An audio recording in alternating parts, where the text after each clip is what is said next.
There's a breakthrough in the Jeffrey Epstein case. We've learned now that the feds had a money laundering case against him that they didn't bring. I'm Ari Melber, MSNBC anchor, chief legal correspondent, and I'm going to talk about that in this breakdown, as well as Donald Trump's efforts to control the military, affect our democracy, and also try to stave off the belief or awareness that he is a lame duck president, something I've discussed in a breakdown, including the efforts to suggest to people that somehow he could illegally rule beyond 2028.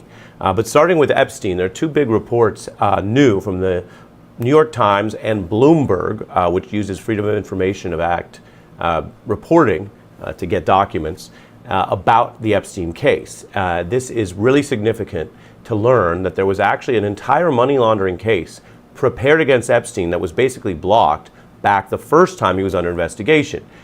It's really interesting as a lawyer to look at these type of scenarios, because typically when someone is under federal or any type of investigation, you don't hear about it in real time. You're not supposed to. You might hear about a search warrant or subpoena, but that's it. And that kind of secrecy is generally a good thing. It's to protect a lot of the parties involved. But we're learning now that in 2007, a federal prosecutor drafted, and I'm reading from documents collected by Bloomberg, a 53-page indictment and an 82-page prosecution memo. That is pretty detailed, all about the effort to get Epstein on money laundering charges, basically of all the different crimes that, of course, he was ultimately suspected of, and later a lot of evidence has shown what he was doing.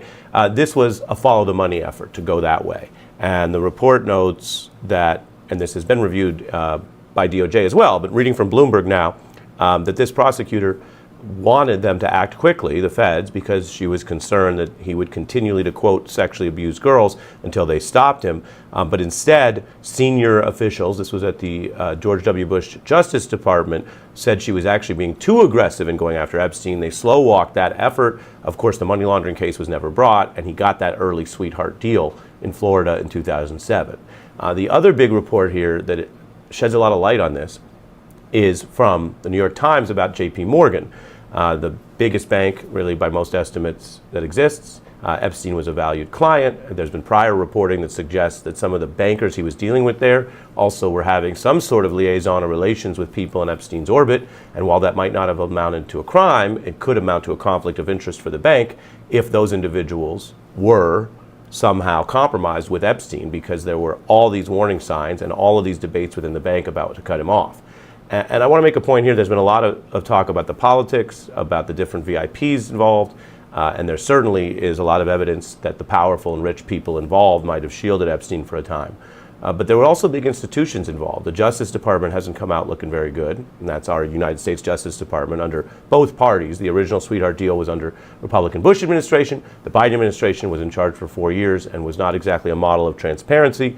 They did an Inspector General report about Epstein's suspicious death. But they didn't answer a lot of the key questions, or they certainly didn't do the transparency of releasing the files. The Trump administration claimed they would in the second term. They obviously have not. We're awaiting a vote in the House that is supposed to release the DOJ files, but that's all the DOJ. Then you have the fact that this kind of alleged human trafficking, convicted in the case of Maxwell, not resolved in the case of Epstein legally because he died in prison, but this kind of trafficking involves money. And at a grand level, it involves institutions and banks. And so the questions hanging still over JPMorgan and its leadership about how they did this work for this long are significant and go to the conspiracy here. And I don't mean a conspiracy theory. I mean an actual legal conspiracy where different parties play different roles, but two or more people may conspire to advance crimes. I want to read a little bit from the JPMorgan story, and I also want to make a point about how we learn facts. There's a lot of skepticism these days of all kinds of media. But the reason that we know some of these new reports today, which also put pressure on the Trump DOJ and President Trump, and I'll get to that, let's be clear, these came out because of reporting. And the New York Times and the Wall Street Journal, which may have sort of different associations, at times very independent, it's seen as often critical of the government or Trump. The Wall Street Journal, owned by Rupert Murdoch, along with Fox News. But both these papers did the request. There was lawsuits that helped kind of jangle free some of this information, and then these papers requested to get more of it that has been in secret. And in the JPMorgan case, the bank didn't want more of this to come out. Judge Rakoff was appealed basically by the New York Times reporters in their case and ordered the release of this material. So in a time of great skepticism about a lot of things, let's be clear, it's from that type of reporting, often done in sort of slow, behind the scenes, boring ways, week after week, filing Freedom of Information suits, going to court, interviewing people, and then you get information like this. I want to mention that the JPMorgan example turns out that they submitted to the government these what are called suspicious activity reports, saying that many of the transactions that Epstein was involved in were actually suspicious. So that tees you off to potential money laundering. Money laundering matters because, just to say it obviously, if you're in legitimate business, you don't need to launder your money. Now, you could have legitimate business and only be hiding money for tax purposes, tax evasion. That could be a one type of financial crime. But often money laundering correlates to, of course, other worse crimes, violent crimes, human trafficking, international narco trafficking, or drug dealing. And so it matters that these banks, when they're dealing with these funds, file these reports. Here's the problem for JPMorgan, and something people might care about. They didn't file a lot of these reports, according to the Times, until after Epstein died. So it almost makes them look worse, like they had the information, they knew the things. There is a private process and a requirement where they have to make a good faith effort to know their customer, review materials, and flag things to the government, which then can determine whether it is actually suspicious or maybe it's just a transfer that looked funny but is fine. But they didn't do this till after Epstein died. And we're not talking about small sums here. In total, it was over 4,000 transactions and $1 billion that they then flagged. Now remember, Donald Trump's own cabinet official alleged or said that Epstein was a great blackmailer, and that's how he got away with so much, because not only was he doing allegedly these terrible things, some proven, some alleged, but he would then implicate other people in government, in finance, and blackmail them. Now that's what Lutnick said. That hasn't been proven, but it contradicts the Trump DOJ memo that claimed there was no blackmail done, that there was nothing else to see here, nothing else to investigate. And so you have a big problem when you have these conflicting accounts from within the Trump administration. You have President Trump continuing to refuse to do this transparency he promised, and then these new reports come out and give you some insight into what was going on. Obviously, if JPMorgan thought these items were suspicious after Epstein died, well, the same facts should have been suspicious before he died. And it raises the questions of whether people were compromised or hiding or in cahoots, all those kind of things. I'm just looking at something I wanted to mention in my notes here. The money laundering probe that was prepared was never prosecuted. There was a non-prosecution agreement made. That's basically the sweetheart deal that Epstein got the first time in 2007 that said he wouldn't be prosecuted if he made this deal, and so those other things sort of went away. As for JPMorgan, he also, Epstein, provided financial value to them. If you want to understand this, it's not all just some simple conspiracy around the worst alleged sex offenses. He was bringing in clients, links to all kinds of top people, Google founder, millions of dollars coming in. So they may have also viewed him as someone that they thought was profitable, and the money trumped, so to speak, those other obligations they have. And so when you look at these problems of this human trafficking, it's not just where the government fell down, it's other institutions that basically may have operated to not only support it, but to hide it, which is bad, obviously. The reporting also shows a reference to two U.S. presidents, believed to be President Clinton and President Trump, that JPMorgan flagged amidst all these other transactions. So they basically had all of this at a time where, for many years, Epstein was still holding himself out as some sort of financial luminary. Now they say he's a criminal and a con man and a blackmailer, but he's out there doing all that, but he couldn't do that without the cooperation of these top institutions. They also mentioned in the report some very high-profile people, Lex Wexner, who was a big entrepreneur and tied to Victoria's Secret, Conrad Black, who I've mentioned before in the Epstein reporting, was someone who was funneling many millions of dollars to Epstein, but it never really made sense why. And so there are these questions of whether that was a kind of hush money or even illegal blackmail or extortion money, because Epstein wasn't even a qualified financial advisor for the types of tax services that Black sort of said was what he was paying for. When you take this all together, it brings you back, of course, to the Trump DOJ right now.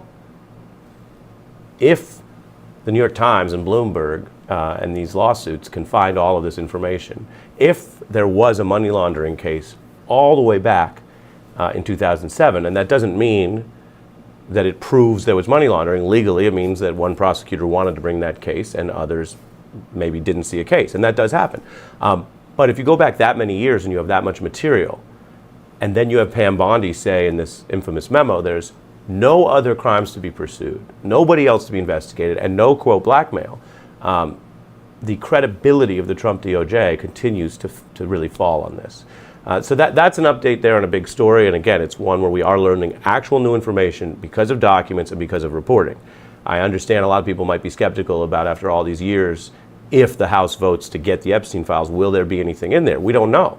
But it certainly would be interesting to use legal process to force that material out and then compare it to some of the other stuff I just mentioned.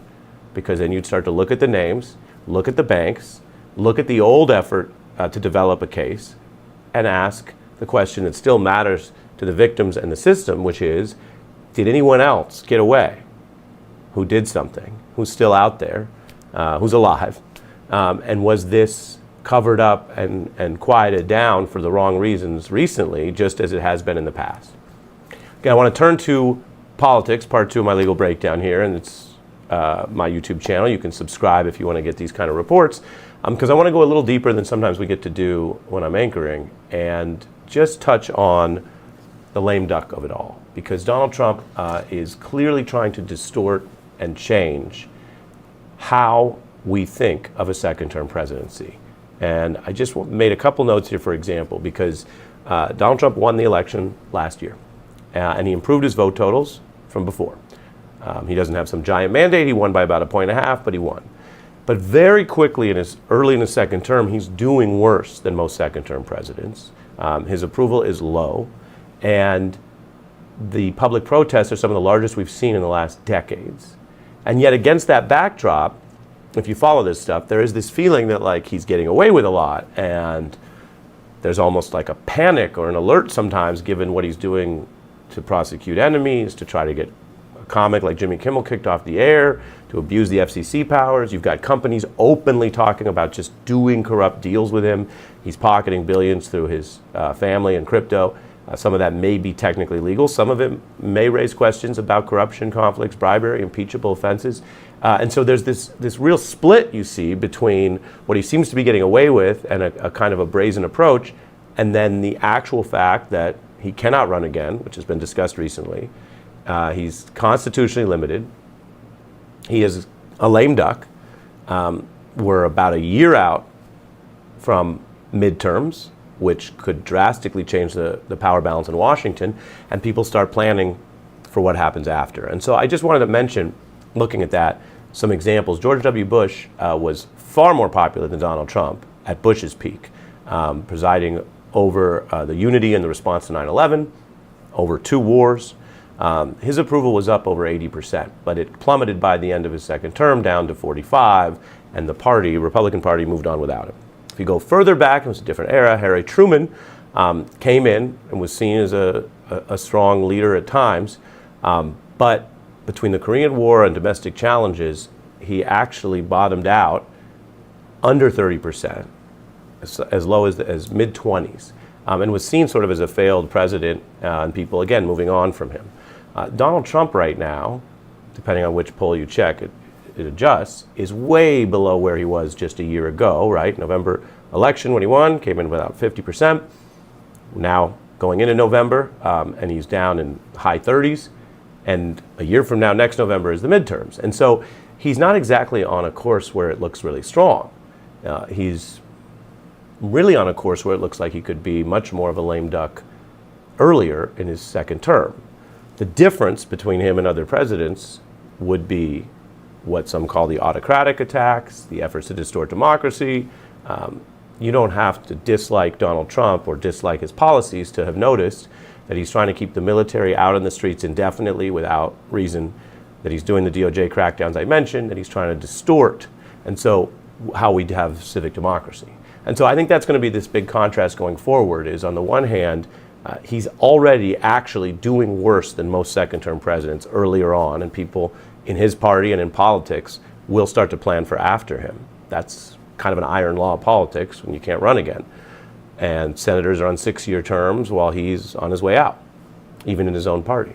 But one big difference is the very obvious effort to distort all that and to use intimidation in business and media, crackdowns, to actually mute or lower and distort the level of opposition that there is. And so to say something pretty obvious, that's a reminder that that opposition really matters. If it didn't matter, they wouldn't be working so hard and taking so many risks, including, maybe not for him, but for his aides, legal risks in the future, just to try to get you or people in America confused about how unpopular and opposed the current agenda is.